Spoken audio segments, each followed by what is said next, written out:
हाय मैत्रिणींनो, सुई धागा चॅनेलमध्ये आपले मनापासून स्वागत आहे. मैत्रिणींनो, तुम्ही कधी विचार केला आहे का, की शिवण केल्यानंतर कापडाच्या कडा उसवू नये यासाठी काय केले जाते? आज आपण पिकड सीमबद्दल माहिती जाणून घेणार आहोत.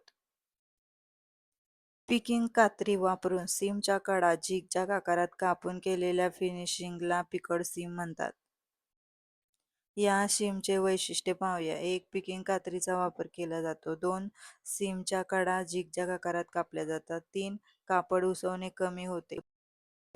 या सीमचा उपयोग पाहूया. 1, कॉटनमध्ये केले जाते. 2, लिनेन कापडमध्ये केले जाते. 3, कमी उसवणाऱ्या कापडांमध्ये केले जाते.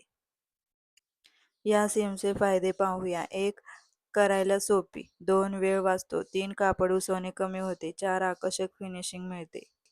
ही सीम प्लेन सीम सारखीच आहे, फक्त याच्या कडा उसवणे यासाठी झिगझॅग कात्रीचा वापर करतो, म्हणजेच पिकिंग कात्री याला म्हणतात.